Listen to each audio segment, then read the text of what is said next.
सम्पूर्णलाई नमस्कार। लोकसेवा सामग्रीको युट्युब च्यानलमा स्वागत छ।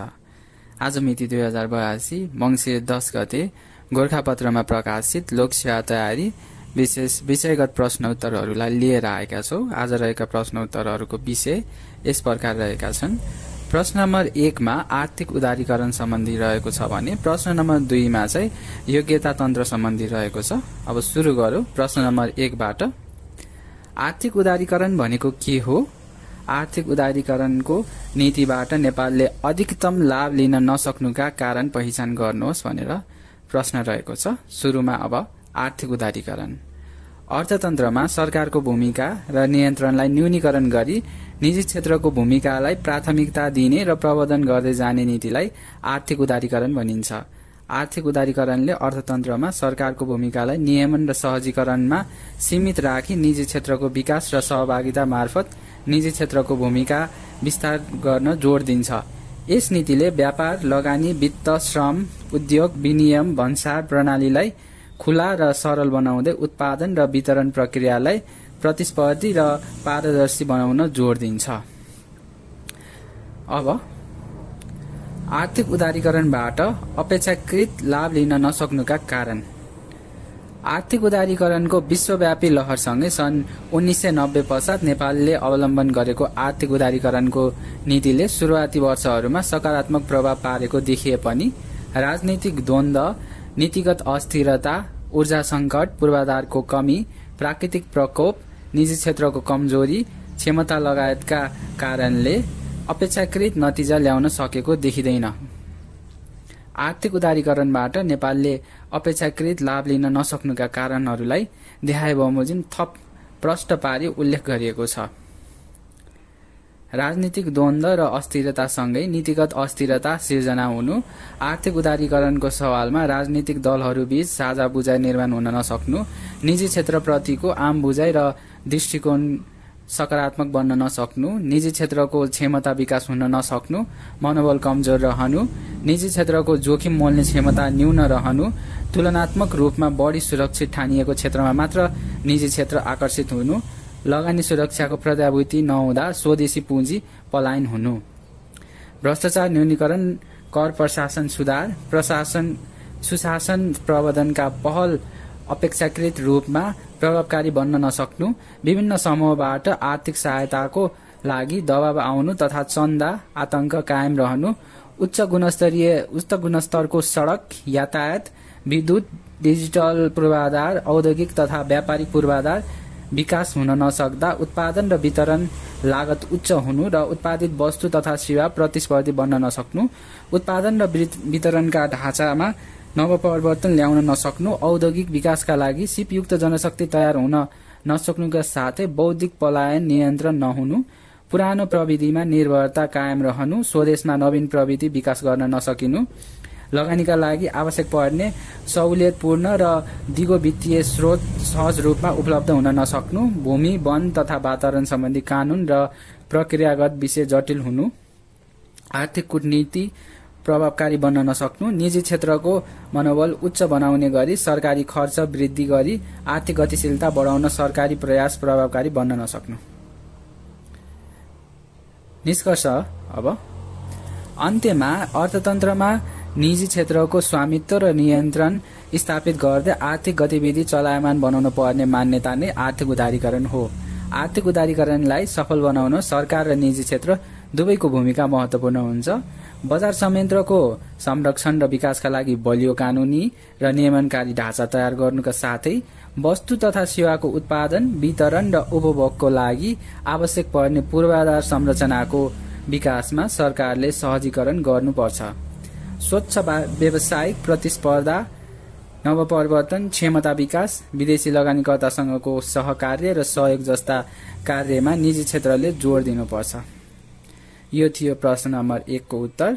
अब प्रश्न नम्बर 2 मा योग्यता तन्त्र भनेको के हो? निजामती सेवालाई योग्यता तन्त्रमा आधारित बनाउन पर्नाका कारण चर्चा गर्दै नेपालको निजामती सेवामा योग्यता तन्त्रको अभ्यास कस्तो छ लेखाजोखा गर्नुहोस्।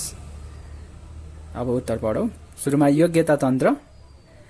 व्यक्तिको योग्यता, क्षमता, सिप, दक्षता तथा कार्य सम्पादनको आधारमा पद, जिम्मेवारी तथा अवसर प्रदान गर्ने पद्धतिलाई योग्यता तन्त्र भनिन्छ। यस पद्धतिमा नातावाद, कृपावाद, भनसुन, व्यक्तिगत सम्बन्ध, पूर्वाग्रह, प्रभाव, दबाव जस्तै गैर योग्यतामूलक मापदण्डलाई पद, जिम्मेवारी र अवसर प्रदान गर्ने सन्दर्भमा पूर्ण रूपमा अस्वीकार गरिन्छ।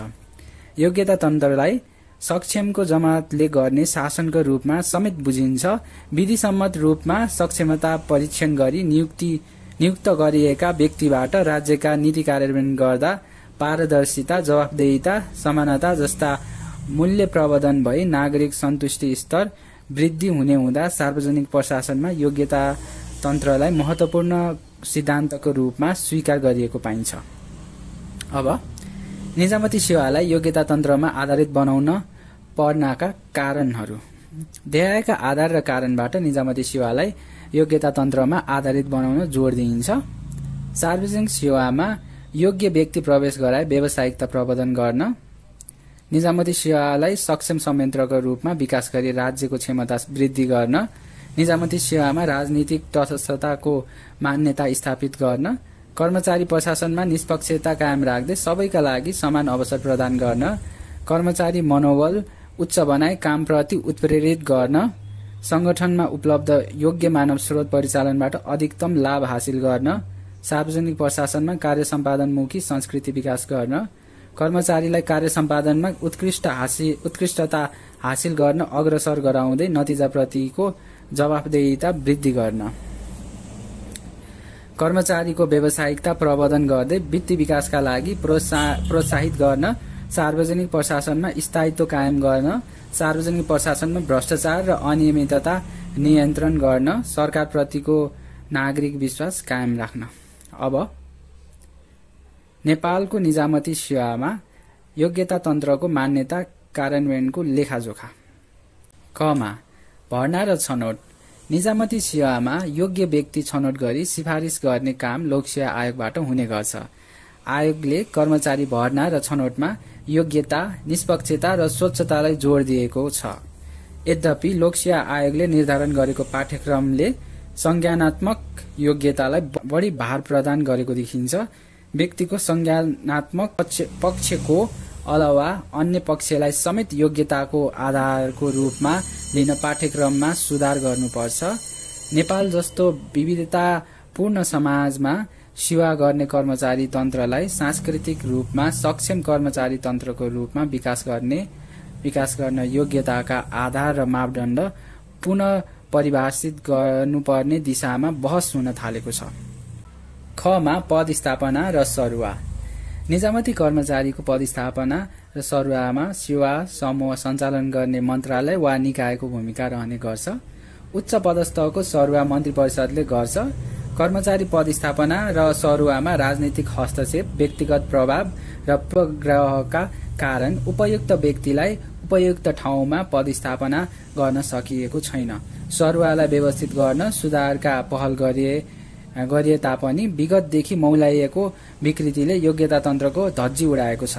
कर्मचारी पदस्थापना र सरुवालाई विद्यमान निजामती सेवा ऐन र नियमावली बमोजिम गर्न सकिएमा मात्रै पनि धेरै हदसम्म योग्यता तन्त्र स्थापित गर्न सकिन्छ। अब गमा बढुवा। प्रतिस्पर्धात्मक परीक्षाको माध्यमबाट हुने बढुवा योग्यता तन्त्रमा आधारित मानिन्छ। कार्यक्षमताको आधारमा हुने बढुवा तथा ज्येष्ठता र कार्य सम्पादन मूल्याङ्कनको आधारमा हुने बढुवामा मूलतः ज्येष्ठ कर्मचारी बढुवा हुने सम्भावना रहन्छ। वस्तुनिष्ठ कार्य सम्पादन मूल्याङ्कनको अभावमा बढुवा र कार्य सम्पादन बीच सम्बन्ध स्थापित गर्न सकिएको छैन। साथै सेवा समूह र उपसमूह अनुसार बढुवाका अवसर पनि फरक रहेका पाइन्छ अथवा छन्। बढुवा अवसर योग्यता तन्त्रको मान्यता अनुकूल प्रदान हुने अवस्था देखिँदैन। कार्यकुशलता मापनका लागि वस्तुगत आधार समेत तयार छैनन्। अपवाद बाहेक उच्च पदस्थको बढुवा विवादमा पर्ने गरेका छन्। घमा तलब सुविधा। निजामती कर्मचारीको तलब सुविधालाई हाजिरीसँग आबद्ध गरिएको छ। खाइपाई आएको तलब सुविधा नघट्ने कानूनी प्रत्याभूति गरिएको छ। आधारभूत तलब र कार्य सम्पादनमा आधारित तलब गरी छुट्याएर हेर्न सकिएको छैन। कार्य सम्पादन मूल्याङ्कन वस्तुनिष्ठ नहुने तथा कार्यालयमा हाजिर भएकै आधारमा तलब पाउने अवस्थाले तलब सुविधाको विषय योग्यता तन्त्रमा आधारित बन्न सकेको छैन। सीमित निकायमा लागू गरिएको कार्य सम्पादन आधारित प्रोत्साहन सुविधामा पनि हाजिरीलाई प्राथमिकता दिने गरिएकोले प्रभावकारी बन्न सकेको छैन। स्पष्ट कार्य विवरण, कार्य सम्पादन सूचक तथा वस्तुनिष्ठ कार्य सम्पादन मूल्याङ्कनका आधारमा तलब गडबड गर्न सक्ने व्यवस्था गर्न सकिएमा योग्यता तन्त्रको मान्यता स्थापित हुन सक्छ। मा कार्य सम्पादन मूल्याङ्कन संगठनमा कार्य विवरण र कार्य सम्पादन सूचक सहित जिम्मेवारी प्रदान गर्ने अभ्यास कमजोर छ। कार्य सम्पादन मूल्याङ्कन प्रक्रिया वस्तुनिष्ठ र वैज्ञानिक हुन नसक्दा कर्मचारीको वास्तविक कार्य सम्पादन स्तर पहिचान हुन सकेको छैन। यसबाट कामचोर र अयोग्य व्यक्तिको कदर हुन सक्ने जोखिम बढेको छ। यस प्रकारको अभ्यासले योग्यता तन्त्रको मान्यतालाई कमजोर बनाउँछ। मा तालिम र वैदेशिक अध्ययन बढुवा प्रयोजनका लागि सेवाकालीन तालिम अनिवार्य गरिएको छ। सेवाकालीन तालिममा छनौटका निश्चित आधार निर्धारण गरिए पनि कर्मचारीको कार्य सम्पादन स्तर र तालिमबीच सम्बन्ध स्थापित गर्न सकिएको छैन। तालिमको आवश्यकता पहिचान गर्ने तथा कार्य सम्पादन मूल्याङ्कनका आधारमा तालिम अवसर प्रदान गर्ने काम हुन सकेको छैन। वैदेशिक अध्ययनका अवसरलाई मन्त्रालय तथा निकायगत रूपमा वितरण गर्ने अभ्यास रहे तापनि सीमित व्यक्ति पटक पटक यस्ता अवसरबाट लाभ लिएको देखिन्छ।